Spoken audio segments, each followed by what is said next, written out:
మొన్న మధ్య ఒక బహిరంగ సభలో మాట్లాడుతున్నాడు జగన్ రెడ్డి, సింహం సింగిల్గానే వస్తుంది, నేను చాలా సాహసవంతుణ్ణి, చాలా ధైర్యవంతుణ్ణి అని చాలా గొప్ప గొప్ప డైలాగులు మాట్లాడాడు. ఈ పులివెందుల పిల్లి మిస్టర్ జగన్ రెడ్డి, తమరు సింహం కాదు సార్, తమరు పిల్లి, లేదంటే ఇంకా అంతకంటే తక్కువగానే మనం ఊహించుకోవాల్సినటువంటి పరిస్థితి. ఎందుకంటే ధైర్యం లేనటువంటి వ్యక్తులు, ప్రజలపైన విశ్వాసం లేనటువంటి వ్యక్తులు ఈ రకమైనటువంటి ఫోన్ ట్యాపింగ్లకి, ఇటువంటి అనైతిక కార్యక్రమాలకి పాల్పడతారు. తన నాయకత్వం పట్ల నమ్మకం కలిగినటువంటి వ్యక్తులు, ప్రజలపైన నమ్మకం కలిగినటువంటి వ్యక్తులు, రాజ్యాంగం పైన, చట్టాలపైన నమ్మకం కలిగినటువంటి వ్యక్తులు ఇటువంటి రాజ్యాంగ వ్యతిరేకమైనటువంటి కార్యక్రమాలు, ఫోన్ ట్యాపింగ్లకి పాల్పడరు. కాబట్టి వాళ్ళు అన్ని రకాలుగా ఒక పిల్లిలాగా, ఒక పిరికి పందలాగా మారిపోయినటువంటి ఈ రాష్ట్ర ముఖ్యమంత్రి డైరెక్షన్లోనే ఇవాళ ఈ ఫోన్ ట్యాపింగ్ వ్యవహారం నడిచింది. మేము గతంలోనే కేంద్ర ప్రభుత్వం దృష్టికి కూడా ఈ వ్యవహారం మొత్తాన్ని కూడా తీసుకువెళ్ళటం జరిగింది. ఆగస్టు 17, 2020 స్వయంగా మా పార్టీ జాతీయ అధ్యక్షులు నారా చంద్రబాబు నాయుడు గారు, గౌరవ దేశ ప్రధానమంత్రి నరేంద్ర మోడీ గారి దృష్టికి ఈ ఫోన్ ట్యాపింగ్ వ్యవహారాన్ని తీసుకువెళ్లారు.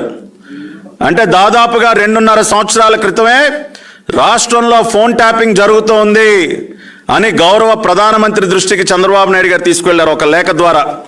ఆ లేఖలో ఆయన చాలా స్పష్టంగా ఈ రాష్ట్ర ప్రభుత్వం ఇండియన్ టెలిగ్రాఫ్ యాక్ట్ సెక్షన్ 52ని, ఇన్ఫర్మేషన్ టెక్నాలజీ యాక్ట్ సెక్షన్ 69ని ఉల్లంఘిస్తున్నట్టు, అదేవిధంగా ఆర్టికల్ 19 అండ్ ఆర్టికల్ 21 రాజ్యాంగంలో ఉన్నటువంటి ఈ 2 ఆర్టికల్స్ ఫండమెంటల్ రైట్స్ ఏవైతే ఉన్నాయో వాటిని ఉల్లంఘిస్తున్నట్టు, ఇల్లీగల్ సాఫ్ట్వేర్ కొనుగోలు చేసి ఈ ఫోన్ ట్యాపింగ్ వ్యవహారానికి పాల్పడుతున్నట్టు, ఆఖరికి lawyers, journalist, social activist, opposition party leaders, judiciary, third pillar of democracy అయినటువంటి జ్యుడిషియరీని కూడా టార్గెట్ చేస్తున్నట్టు ఈ ఫోన్ ట్యాపింగ్ ద్వారా చాలా వివరంగా దేశ ప్రధాని నరేంద్ర మోడీ గారికి ఆగస్టు 17, 2020 లేఖ రాశారు. ఆ లేఖలో ఆయన చాలా స్పష్టంగా it would be appropriate to order an enquiry by a competent body of the government of India in order to check the illegal acts of phone tapping in Andhra Pradesh అని చెప్పి కోరటం కూడా జరిగింది. తక్షణమే కేంద్ర దర్యాప్తు సంస్థలతో దర్యాప్తు జరిపించండి గౌరవ ప్రధానమంత్రి గారు అని చెప్పి 2.5 సంవత్సరాల క్రితమే నారా చంద్రబాబు నాయుడు గారు లేఖ రాశారు. ఆ రోజున కూడా బుకాయించింది రాష్ట్ర ప్రభుత్వం. ఈ రోజున ఆధారాలు బయటపడ్డాయి. ఏదైతే మేము గత 2-3 సంవత్సరాలుగా చెప్తూ ఉన్నామో అది ఇవాళ 100% నిజమైనటువంటి పరిస్థితి. ఇదిగోండి చంద్రబాబు నాయుడు గారు రాసినటువంటి లేఖను కూడా 2.5 సంవత్సరాల క్రితమే మేము మీడియా వారికి ఈ రోజున విడుదల చేస్తూ ఉన్నాం. అంతేకాకుండా కొద్ది రోజుల క్రితం స్వయంగా ఈ రాష్ట్ర క్యాబినెట్లో ఉన్నటువంటి మంత్రి పెద్దిరెడ్డి రామచంద్రారెడ్డి ఆయన మీడియా సమావేశంలోనే ఒప్పుకున్నాడు తమ ప్రభుత్వం ఫోన్ ట్యాపింగ్కి పాల్పడుతూ ఉన్నది అని చెప్పి. ఆ రోజున ఆయన మీడియాలో మాట్లాడినటువంటి మాటలు మరి ఒకసారి ఇవాళ రాష్ట్ర ప్రజలకి వినిపిస్తూ ఉన్నాం. ఒకసారి వినాలి మీరు అందరూ కూడా. మొన్నటి దాకా ఒక 60 మందిని దానికి సంబంధించిన వాళ్ళందరినీ అరెస్ట్ చేశారు.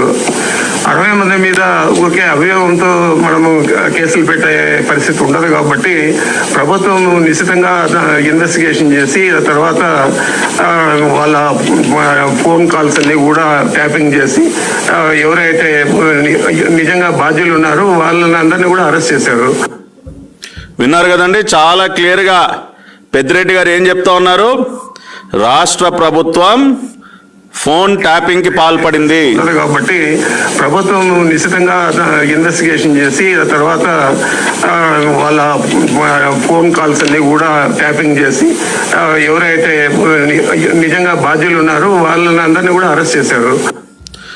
స్వయంగా ఈ రాష్ట్ర కేబినెట్ మంత్రి పొంగనూరు పుడింగ్ పెద్దిరెడ్డి మీడియా సమావేశంలోనే బహిరంగంగా మేము ఫోన్ ట్యాపింగ్లు చేస్తున్నాం, గతంలో 10th క్లాస్ ప్రశ్నాపత్రాలు లీక్ అయినటువంటి సందర్భంలో ఆయన ఏర్పాటు చేసినటువంటి మీడియా సమావేశంలో ఆయన అన్న మాటలు మీ కేబినెట్ మంత్రే ఒప్పుకున్నాడు. ఆ రోజున మేము ఫోన్ ట్యాపింగ్లకు పాల్పడుతూ ఉన్నామని చెప్పి ఆ రోజున కూడా ప్రతిపక్ష పార్టీలు, తెలుగుదేశం పార్టీ ఇంకా అనేక మంది గట్టిగా ప్రశ్నించారు.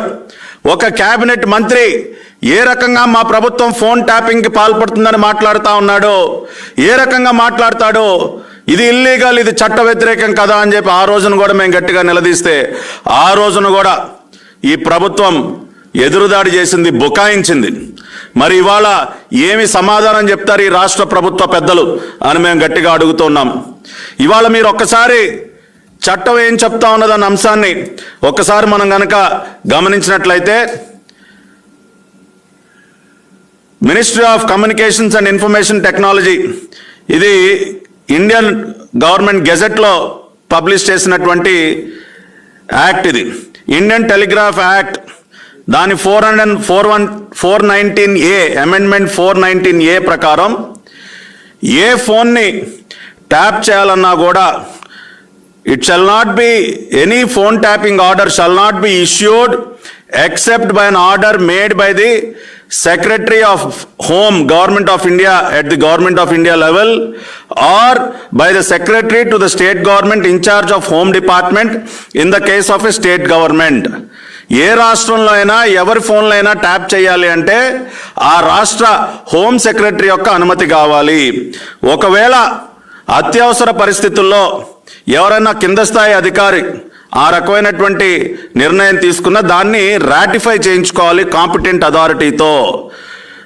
The competent authority, a copy of the order shall be forwarded to the concerned competent authority, which is the review committee, within a period of 7 working days. ఎవరుంటారండి review కమిటీలో? The review committee to be constituted by a state government shall consist of the chief secretary to the government, law secretary, and any secretary to the government other than the home secretary. అంటే home secretary నిర్ణయం తీసుకునే అధికారం ఉంది. అత్యవసర పరిస్థితుల్లో కింద స్థాయి అధికారి ఆ నిర్ణయం తీసుకున్న అది హోమ్ సెక్రటరీ గారికి తెలియజేసి ఆ తర్వాత వారం రోజుల లోపే ఒక రివ్యూ కమిటీకి ఈ ఫోన్ ట్యాపింగ్ దేనికి చేయాల్సి వచ్చింది, దానికి గల కారణాలు ఏంటన్న అంశము రివ్యూ కమిటీకి పంపించాలి. ఆ రివ్యూ కమిటీలో ఎవరెవరు ఉంటారు? చీఫ్ సెక్రటరీ ఉంటారు, లా సెక్రటరీ ఉంటారు, ఇంకొక ప్రభుత్వ శాఖకు సంబంధించినటువంటి secretary other than home secretary ఉంటారు. ఎందుకంటే ఆల్రెడీ హోమ్ సెక్రటరీ నుంచి వస్తుంది కాబట్టి ఆ రకంగా రివ్యూ కమిటీ ఉంటుంది ప్రతి రాష్ట్రంలో కూడా. The review committee shall meet at least once in 2 months and record it's findings అని కూడా ఈ చట్టం చెప్తా ఉంది. ఏంటండి ఈ చట్టం? Indian telegraph act 419A section 419A ప్రకారం మరి ఈ రాష్ట్రంలో ఈ ఫోన్ ట్యాపింగ్ ఏదైతే జరుగుతుందో దీనిని ఎవరు ఆథరైజ్ చేశారు, ఎవరు దీనికి అనుమతులు ఇచ్చారు, ఇది హోంశాఖ సెక్రటరీ దృష్టికి వెళ్ళిందా, ఆ తర్వాత చీఫ్ సెక్రటరీ చైర్మన్గా ఉన్నటువంటి రివ్యూ కమిటీ దృష్టికి వెళ్ళిందా, ఈ అంశాలన్నీ కూడా బయటపడాలి. ఎవరి అనుమతితో ఈ ఫోన్ ట్యాపింగ్ జరుగుతూ ఉంది, అసలు ఈ రాష్ట్రంలో చీఫ్ సెక్రటరీ చైర్మన్గా ఉన్నటువంటి కమిటీ ఉందా లేదా, ఆ కమిటీ ప్రతి 2 నెలలకు ఒకసారి సమావేశం అవుతుందా లేదా, ఆ కమిటీ మీటింగ్స్లో అసలు ఏవేవి చర్చకు వస్తున్నాయి, ఎవరెవరు ఫోన్ల ట్యాపింగ్లకు వీళ్ళు అనుమతి ఇచ్చారో ఆ వివరాలన్నీ కూడా బయటకు రావాల్సినటువంటి అవసరం ఉంది. దీనిపైన దర్యాప్తు జరగాలి. అందుకనే మేము ఇవాళ ఈ రాష్ట్ర ముఖ్యమంత్రిని డిమాండ్ చేస్తూ ఉన్నాం. అసలు ఎవరి ద్వారా ఈ ఫోన్ ట్యాపింగ్ వ్యవహారం ముందుకు వెళ్ళింది? చీఫ్ సెక్రటరీ అనుమతి ఉందా? చీఫ్ సెక్రటరీ ముఖ్యమంత్రికి తెలియకుండా అనుమతి ఇచ్చే అవకాశం ఉందా? ఇవాళ రాష్ట్ర ప్రభుత్వంలో ఏ నిర్ణయం అయినా ఒక చీఫ్ సెక్రటరీ తీసుకోవాలంటే అది ముఖ్యమంత్రి గారి నిర్ణయం మేరకే చీఫ్ సెక్రటరీ ఆదేశాలు ఇస్తారు. ప్రభుత్వ నిర్ణయం మేరకే అది జరుగుతుంది. కాబట్టి ఇవాళ తప్పనిసరిగా తాడేపల్లి ప్యాలెస్లో ఉన్నటువంటి రాష్ట్ర ముఖ్యమంత్రి కనుసన్నల్లోనే ఈ ఫోన్ ట్యాపింగ్ వ్యవహారం నడిచింది. కాబట్టి ఈ వివరాలన్నీ కూడా బయటికి రావాలంటే అసలు నోట్ ఎక్కడెక్కడి నుంచి ఎక్కడికి వెళ్ళింది, రివ్యూ కమిటీకి ఎప్పుడు వెళ్ళింది, హోమ్ సెక్రటరీకి అసలు తెలుసా లేదా, చీఫ్ సెక్రటరీకి తెలుసా లేదా, తెలిస్తే ఎవరు ఆదేశాల ప్రకారం వాళ్ళు అనుమతి ఇచ్చారు, ఇవన్నీ కూడా బయటపడాలి అంటే కేంద్ర దర్యాప్తు సంస్థలతో దర్యాప్తు జరగాలి. అదే ఇవాళ మేము తెలుగుదేశం పార్టీ పక్షాన్ని డిమాండ్ చేస్తున్నాం. ఆంధ్రప్రదేశ్లో నడుస్తున్నటువంటి ఈ ఫోన్ ట్యాపింగ్ వ్యవహారం పైన ఆగస్టు 2020లోనే ఏదైతే చంద్రబాబు నాయుడు గారు ఆ రోజున ప్రధానమంత్రి గారిని కోరారో కేంద్ర దర్యాప్తు సంస్థల ద్వారా దర్యాప్తు జరగాలని, ఇవాళ ఈ రాష్ట్ర ముఖ్యమంత్రి తనకు ఏమాత్రం చిత్తశుద్ధి ఉన్నా, తాను తప్పు చేయలేదన్న నమ్మకం తనకున్నా ఆయన తక్షణమే కేంద్ర దర్యాప్తు సంస్థలతో దర్యాప్తు చేయండి అని కేంద్రానికి లేఖ రాసేటటువంటి ధైర్యం ఉందా అని చెప్పి మేము ప్రశ్నిస్తూ ఉన్నాం. అంతేకాకుండా గతంలో అసలు ఏమీ లేకపోయినా కూడా పెగసస్ సాఫ్ట్వేర్ ఏదో చంద్రబాబు నాయుడు గారి ప్రభుత్వం కొనేసింది, ఏదో ఫోన్ ట్యాపింగ్లు చేసేశారు అని చెప్పి అకారణంగా బురద జల్లారు. అసెంబ్లీలో కమిటీలు కూడా వేశారు. అసెంబ్లీలో చర్చకు పెట్టి దానిపైన కమిటీలు వేసి ఏమి సాధించారండి? ఏమీ లేకపోయినా కూడా ఆ రోజున పెగసస్ సాఫ్ట్వేర్ పేరు చెప్పి మా పైన నిరాధారమైనటువంటి ఆరోపణలు చేశారు, బురద జల్లారు. ఇప్పటి వరకు ఏది కూడా రుజువు చేయలేకపోయారు. ఎందుకంటే ఆ రోజున ఎటువంటి సాఫ్ట్వేర్ కొనుగోలు చేయలేదు. కేంద్ర ప్రభుత్వం కూడా చెప్పింది పెగసస్ సాఫ్ట్వేర్ అనేది దేశంలో ఏ రాష్ట్రం కూడా కొనలేదు అని చెప్పి. మరి ఇవాళ ఏమి సమాధానం చెప్తారు? ఆధారాలతో సహా ఫోన్ ట్యాపింగ్ బయటపడిన తర్వాత ఇవాళ మీరు ఏమి జవాబు చెప్తారని కూడా మేము ఇవాళ ఈ రాష్ట్ర ప్రభుత్వాన్ని డిమాండ్ చేస్తూ ఉన్నాం. ఇవాళ ఏం చెప్తా ఉన్నాయి చట్టాలు, ఏం చెప్తా ఉన్నాయి? ఇవాళ section 52 of Indian telegraph act ఏం చెప్తా ఉంది? అత్యవసర పరిస్థితుల్లో, దేశ భద్రతకి ముప్పు వాటిల్లేటటువంటి పరిస్థితుల్లో, దేశ భద్రతకి సెక్యూరిటీకి సంబంధించి sovereignty, when it comes to the interest of the sovereignty and integrity of India, the security of the state, then only under section 52 with proper approvals, తగినటువంటి అనుమతులు తీసుకుని దేశ భద్రతకి ముప్పు వాటిల్లేటటువంటి పరిస్థితుల్లోనే ఫోన్ ట్యాపింగ్కి అనుమతి ఇచ్చినటువంటి అవకాశం ఉంటుంది. అంతేకాకుండా section 69 of information technology act ఏం చెప్తా ఉంది? సెక్షన్ 69 ఆఫ్ ఐటీ యాక్ట్ కూడా అదే చెప్తా ఉంది. Any central government or state government authorises for these kind of activities when it comes to the interest of the sovereignty and integrity of India, defense of India and security of the state. మరి ఇవాళ చట్టాలు section 69 of IT act కానీ section 52 of Indian telegraph act కానీ ఇంత క్లియర్గా ఏ సందర్భాలలో మరి ఇటువంటి ఫోన్ ట్యాపింగ్ అనుమతించే అవకాశం ఉంటుందో చాలా స్పష్టంగా చెప్తూ ఉంటే మీరు ఆ చట్టాలని ఏ విధంగా వైలేట్ చేస్తారు? అదేవిధంగా రాజ్యాంగంలో ఉన్నటువంటి ఆర్టికల్స్ ఏం చెప్తా ఉన్నాయి? Article 21 of Indian constitution, protection of life and personal liberty, no person shall be deprived of his life or personal liberty. Personal liberty includes right to privacy. Every citizen has the right to protect his privacy. రాజ్యాంగంలోని article 21 ప్రకారం right to privacy ఇవాళ దేశంలో ఉన్నటువంటి ప్రతి ఒక్క పౌరుడికి ఉంది. మరి అటువంటి ప్రైవసీకి భంగం కలిగే విధంగా మీరు ఏ రకంగా వ్యవహరిస్తారు? Article 14 right to freedom of speech and expression, ఇవాళ రాజ్యాంగం కల్పించినటువంటి ప్రాథమిక హక్కులు ఆర్టికల్ 14 అండ్ ఆర్టికల్ 21ని మీరు వైలేట్ చేస్తూ, మరి ఐటీ యాక్ట్ను వైలేట్ చేస్తూ, ఇండియన్ టెలిగ్రాఫ్ యాక్ట్ను వైలేట్ చేస్తూ ఇన్ని రకాలైనటువంటి చట్ట వ్యతిరేక కార్యక్రమాలకి మీరు పాల్పడుతూ ఉన్నారు. మీ కేబినెట్ మంత్రే గతంలో స్వయంగా మీడియా సమావేశాన్ని ఏర్పాటు చేసి పెద్దిరెడ్డి స్వయంగా ఒప్పుకున్నాడు, మేము ఫోన్ ట్యాపింగ్లకి పాల్పడుతూ ఉన్నామని చెప్పి. అదేవిధంగా మీ మాజీ మంత్రి గుడివాడ గుట్కా కొడాలి నాని నిన్న మీడియా సమావేశంలో ఆయన మాట్లాడతాడు. ఒక పక్కన గుడివాడ అమర్నాథ్ గారేమో అబ్బెబ్బే అసలు ఇది ఫోన్ ట్యాపింగ్ కాదండి, ఆడియో రికార్డింగ్ మాత్రమేనండి. కోటమిరెడ్డి గారు ఆయన ఆడియోను ఆయన రికార్డ్ చేసేసుకుని ఆయన వినిపిస్తా ఉన్నాడని చెప్పి బుకాయించే ప్రయత్నం చేస్తా ఉన్నాడు గుడివాడ అమర్నాథ్. రెండో పక్కన ఈ గుడివాడ గుట్కా కొడాలి నాని ఏం చెప్తా ఉన్నాడు ప్రెస్ మీట్ పెట్టి, అవునండి ఇంటెలిజెన్స్ డీజీ గారే పంపించారు, పంపిస్తే తప్ప, ఇంటెలిజెన్స్ డీజీ పంపించకూడదా ఆడియో మెసేజ్లని ఆయన మాట్లాడుతూ ఉన్నాడు. వాట్ మిస్టర్ అమర్నాథ్, నువ్వేమో అది ఆడియో రికార్డింగ్ అంటావు, మీ మాజీ మంత్రి మీ పార్టీ ఎమ్మెల్యే కొడాలి నాని అవునయ్యా ఇంటెలిజెన్స్ డీజీఏ పంపించాడని ఆయన చెప్తాడు. కాబట్టి ఇవాళ ఇంకా ఈ బుకాయింపుడు కార్యక్రమాలకి మీరు కట్టిబెట్టండి. పూర్తిగా మీరు ప్రజల విశ్వాసాన్ని కోల్పోయి ఇటువంటి అనైతిక కార్యక్రమాలకి పాల్పడుతూ ఉన్నారు. మీ సొంత పార్టీ ఎమ్మెల్యేలే మీరు నమ్మేటటువంటి పరిస్థితుల్లో ఈ రోజున లేరు అని చెప్పడానికి ఇంతకంటే ప్రత్యక్ష ఉదాహరణ ఏది కావాలి? కాబట్టి ఇవాళ ఈ రాష్ట్ర ముఖ్యమంత్రికి మేము రెండే ఆప్షన్స్ ఇస్తా ఉన్నాం. మిస్టర్ జగన్ రెడ్డి, నీకు రెండే ఆప్షన్స్. ఒకటి, నువ్వు తక్షణమే రాష్ట్రంలో జరుగుతున్నటువంటి ఈ ఫోన్ ట్యాపింగ్ వ్యవహారం పైన కేంద్ర దర్యాప్తు సంస్థలతో దర్యాప్తుగా ఆదేశించగలవా? ఇమ్మీడియట్గా కేంద్ర ప్రభుత్వానికి లేఖ రాయగలవా? మా రాష్ట్రంలో మీరు దర్యాప్తు చేయండి, ఈ రకమైనటువంటి వ్యవహారాలు బయటకు వస్తూ ఉన్నాయని చెప్పి నువ్వు దర్యాప్తుకి ఆదేశించే ధైర్యం నీకుందా? లేదు అంటే నీకున్నటువంటి రెండో ఆప్షన్, తక్షణమే రాజీనామా చేయి. ప్రభుత్వాన్ని రద్దు చేసి తక్షణమే రాజీనామా చేయి. నువ్వు గనక దర్యాప్తుకి ఆదేశించకపోతే నువ్వు తప్పు చేసినట్టే భావిస్తారు ప్రజలందరూ కూడా. ఒక రాష్ట్ర ముఖ్యమంత్రి హోదాలో ఉండి ఈ రకమైనటువంటి రాజ్యాంగ వ్యతిరేక చట్ట వ్యతిరేక కార్యక్రమాలకి పాల్పడటం అది చాలా ఘోరమైనటువంటి నేరం. గతంలో చరిత్రలో రామకృష్ణ హెగ్డే కర్ణాటక ముఖ్యమంత్రిగా ఉన్నటువంటి సందర్భంలో ఇటువంటి ఫోన్ ట్యాపింగ్ వ్యవహారంలోనే ఆయన తన పదవికి రాజీనామా చేసి తప్పుకున్నాడు. ఎప్పుడైతే ఫోన్ ట్యాపింగ్ వ్యవహారం కర్ణాటకలో జరిగిందని రుజువైందో ఆయన తక్షణమే తన పదవికి రాజీనామా చేశాడు రామకృష్ణ హెగ్డే. మరి ఆ రకంగా నువ్వు చేయగలవా? నిజంగా అటువంటి వ్యవహారం జరిగితే నీకు పదవులే కొనసాగేటటువంటి నైతిక అర్హత ఎక్కడుందని అడుగుతా ఉన్నాం.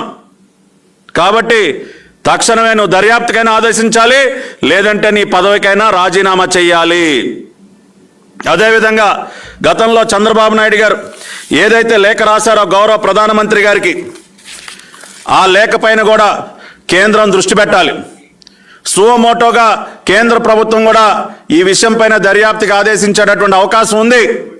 ఇవాళ దేశంలో ఒక రాష్ట్రంలో ఈ రకంగా ఇల్లీగల్గా అనాథరైజ్డ్ స్పై సాఫ్ట్వేర్ ద్వారా ఈ రకమైనటువంటి ఫోన్ ట్యాపింగ్లు జరుగుతున్నప్పుడు కేంద్ర ప్రభుత్వం కూడా తానంతట తాను చర్యలు తీసుకునేటటువంటి అవకాశం కూడా ఉంది. గతంలోనే మేము ఆ రకంగా గౌరవ ప్రధానమంత్రి గారిని ఆగస్టు 17, 2020 కోరటం జరిగింది. కాబట్టి కేంద్ర హోంశాఖ కూడా దీనిపైన దృష్టి పెట్టాలి. ఆంధ్రప్రదేశ్లో అసలు ఏం జరుగుతూ ఉంది, ఎవరెవరి ఫోన్లో ట్యాప్ చేస్తూ ఉన్నారు, ఫోన్ ట్యాపింగ్లకు పాల్పడి వారి ప్రాణాలకు కూడా ముప్పు తీసుకొచ్చేటటువంటి ప్రయత్నం చేస్తూ ఉన్నారు. ఇవాళ ఆఖరికి నేను వాడేటటువంటి ఈ ఫోన్ కూడా ట్యాపింగ్లోనే ఉంటుంది, అనుమానమే లేదు దానిలో. ఇవాళ పట్టాభి ఎక్కడి నుంచి ఎక్కడికి ఏ టైంకి వెళ్తా ఉన్నాడు. గతంలో 2-3 సార్లు నా పైన దాడి జరిగిందంటే నా మూమెంట్స్ తెలుసుకునే నేను ఏ సమయానికి ఇంట్లో నుంచి బయలుదేరుతా ఉన్నానో, ఎక్కడి నుంచి ఎక్కడికి వెళ్తా ఉన్నానో మన ఫోన్ ద్వారా ఈజీగా తెలుసుకోవచ్చు కదా. ఇవాళ నేను ఆఫీస్కి బయలుదేరుతా ఉన్నానంటే చెప్తాం ఆఫీస్లో ఉన్నటువంటి స్టాఫ్కి, ఇదిగో పలానా టైంకి వస్తూ ఉన్నా, పలానా టైంకి నాకు ప్రెస్ మీట్ పెడుతూ ఉన్నా. ఇవన్నీ కూడా ఫోన్ ద్వారా తెలియజేసేటటువంటి విషయాలు, అవి తెలుసుకుంటారు. ఇదిగో ఈ సమయానికి నేను ఇంటి నుంచి బయటకు వస్తూ ఉన్నాడు, ఆఫీస్కి వెళుతూ ఉన్నాడు, కాబట్టి దారిలో ఎక్కడో చోట బ్రహ్మాండంగా దాడి చేయొచ్చు, వాళ్ళని అంతమొదించవచ్చు. ఇవాళ వాళ్ళ పార్టీ ఎమ్మెల్యే ఆనం రామనారాయణ రెడ్డి గారు కూడా చెప్తూ ఉన్నారు, నా ప్రాణానికి ముప్పు ఉందని చెప్తూ ఉన్నారు ఆయన. కోటమిరెడ్డి చెప్తూ ఉన్నాడు ఆధారాలతో సహా. కాబట్టి ఇంకా కూడా ఈ బుకాయింపుని కట్టిపెట్టి బుకాయించకుండా ఇన్ని ఆధారాలు బయటపడిన తర్వాత తక్షణమే దర్యాప్తు జరగాలి. ఎవరి ఆదేశాలతో ఇదంతా జరిగింది, ఒక ఆడిట్ జరగాలి. అసలు హోమ్ సెక్రటరీకి తెలుసా లేదా, చీఫ్ సెక్రటరీకి తెలుసా లేదా? సెక్షన్ 419A ప్రకారం హోమ్ సెక్రటరీకి, చీఫ్ సెక్రటరీకి, లా సెక్రటరీకి ఫోన్ ట్యాపింగ్ వ్యవహారం వాళ్ళ దృష్టికి వెళ్ళి తీరాలి. వాళ్ళ ఒక అనుమతి ఉండాలి. ఇవాళ ఒక చీఫ్ సెక్రటరీ అనుమతి ఇస్తే దానికి ముఖ్యమంత్రి దగ్గర నుంచి ఆదేశాలు రావాలి. కాబట్టి ఇవన్నీ అసలు ఎట్లా జరిగాయి, ఎక్కడి నుంచి మొదలైంది, ఎవరెవరు దీనిలో ఇన్వాల్వ్ అయి ఉన్నారు, ఇవన్నీ కూడా బయటపడాలి. ఇవాళ రిటర్న్ ఆర్డర్స్ ద్వారానే జరుగుతుంది, ఇదేమీ ఓరల్ ఆర్డర్స్ ద్వారా జరిగే వ్యవహారం కాదు. ఫైల్ రన్ అవుతుంది. కాబట్టి దీనిపైన ఆడిట్ జరగాలి, దర్యాప్తు జరగాలి. అదేవిధంగా ఈ స్పై సాఫ్ట్వేర్, ఏ సాఫ్ట్వేర్ కొన్నారు, ఎంతెంత పెట్టి కొన్నారు, ఎవరెవరికి డబ్బులు ఇచ్చారు, దానిపైన కూడా ఆడిట్ జరగాలి. ఇవాళ అది CAG ఆడిట్లో బయటపడుతుందా, ఇంకొక రకమైనటువంటి ఆడిట్లో బయటపడుతుంది. ఎందుకంటే ఇటువంటి అనాథరైజ్డ్ ఇల్లీగల్ సాఫ్ట్వేర్ కొన్ని కోట్ల రూపాయల ప్రజాధనాన్ని వెచ్చించి వీళ్ళు కొనుగోలు చేస్తున్నారన్న అనుమానాలు కూడా మాకున్నాయి. గతంలోనే మా PAC చైర్మన్ పయ్యావుల కేశవ్ గారు ఆ రకమైనటువంటి ఆరోపణలు వారు కూడా ప్రశ్నించడం జరిగింది. ఈ స్పై సాఫ్ట్వేర్ కొనుగోలులకి ఎంతెంత డబ్బు వెచ్చిస్తున్నారు, దానిపైన కూడా ఆడిట్ జరగాలని చెప్పి మా PAC చైర్మన్ పయ్యావుల కేశవ్ గారు కూడా గతంలోనే డిమాండ్ చేశారు. కాబట్టి ఈ వ్యవహారాలన్నిటిపైన కూడా తక్షణమే లోతైన దర్యాప్తు జరగాలి. ఆ రకమైనటువంటి ఆదేశాలు ఈ రాష్ట్ర ముఖ్యమంత్రి ఇవ్వాలని కోరుకుంటూ మళ్ళీ ఒకసారి రాష్ట్ర ప్రజలందరికీ కూడా మరొకసారి విన్నవిస్తూ ఉన్నాం. అన్ని రకాలుగా మీ విశ్వాసాన్ని కోల్పోయినటువంటి ఈ పిరికి ముఖ్యమంత్రి ఈ రకంగా ఇటువంటి అనైతిక కార్యక్రమాలకు పాల్పడుతున్నాడు. ప్రతిపక్ష పార్టీల నాయకులకు కానివ్వండి, ఇంకా అనేక మంది నాయకుల యొక్క ప్రాణాలకి ముప్పు తెచ్చేటటువంటి ప్రయత్నాలు చేస్తూ ఉన్నాడు. రేపు ఎన్నికల్లో తాను గెలవబోనని తెలిసి ఇవాళ తన నీడను కూడా తాను నమ్మలేనటువంటి పరిస్థితుల్లో స్వయంగా తన పార్టీ ఎమ్మెల్యేల పైన కూడా ఈ రకమైనటువంటి నిఘా పెట్టి వాళ్ళని బెదిరింపులు గురి చేసే ప్రయత్నం చేస్తూ ఉన్నాడు. కాబట్టి ఇవన్నీ కూడా రాష్ట్ర ప్రజలందరూ కూడా దృష్టిలో ఉంచుకోవాలి. ఆధారాలతో సహా మేము అన్ని కూడా ఇవాళ చెప్తూ ఉన్నాం. కాబట్టి ఈ వివరాలన్నీ ఈ విషయాలన్నీ కూడా వారు గమనంలోకి తీసుకోవాలని చెప్పి కోరుకుంటూ ఈ రాష్ట్ర ముఖ్యమంత్రిని తక్షణమే ఎంక్వైరీకైనా ఆదేశించాలి, లేని పక్షంలో తన పదవికి రాజీనామా చేయాలని చెప్పి తెలుగుదేశం పార్టీ పక్షాన డిమాండ్ చేస్తూ సెలవు తీసుకుంటున్నాం. నమస్కారం.